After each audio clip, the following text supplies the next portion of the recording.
Good morning, Salado Youth and Salado Youth families. Thank you for joining us in worship this morning. Hope you're having a great Sunday. And of course, we want to give a special blessing to all of the special women in our lives, mothers and grandmothers, and any woman who's been an influence on our lives for the better. We want to celebrate you on this particular day. I know for me, there's been some women in my life who have really challenged me and helped me grow and helped me to be the man that I am today, to be the Christian that I am today. And I'm very thankful for those people in my life. I have had to really grow into something in my faith life, though. You know, when you tell people you're a minister, it kind of changes the conversation.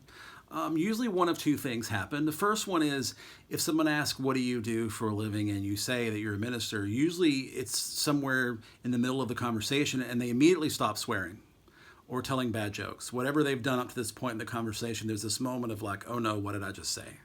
And there's kind of this pause. The other thing that happens is they usually start making excuses about why they don't go to church or why they haven't been in church, for the last 6 months because their toenails were getting painted or, their dog has been sick or something. There's usually some random excuse that people come up with.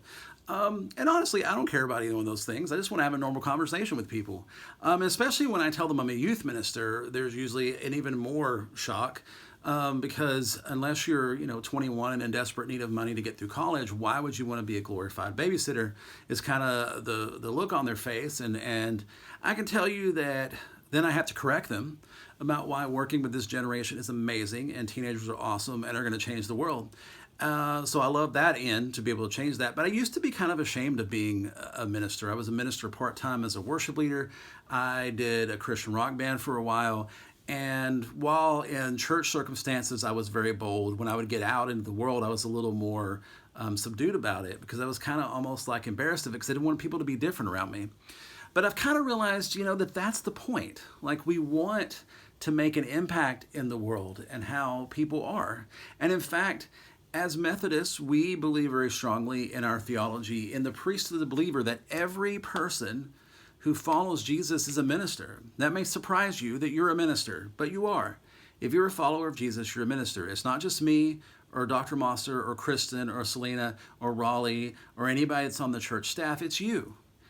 And in 1 Peter 2, starting in verse 2, which is the passage we're going to look at today, we want to see a little bit about this to us. So we want to start in verse 4, actually, to say this to you.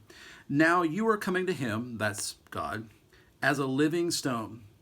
Even though this stone was rejected by humans, from God's perspective, it is chosen, valuable. You yourselves are being built like living stones into a spiritual temple. You are being made into a holy priesthood to offer up spiritual sacrifices that are acceptable to God through Jesus Christ. And we're going to skip to verse 9.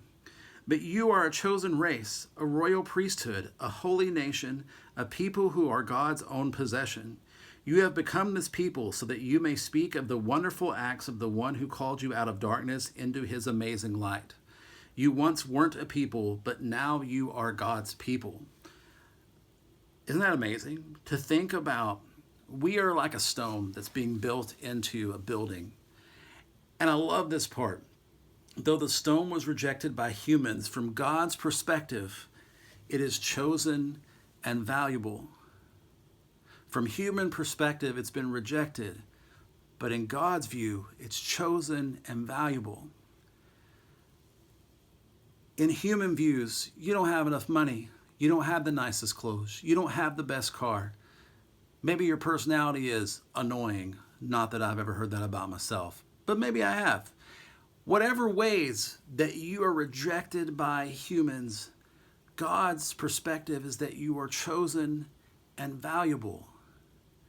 Where humans tell you your past disqualifies you from doing what you want to do, God's perspective is you're chosen and you're valuable. Because you are his royal priesthood. Like you are a priest for God.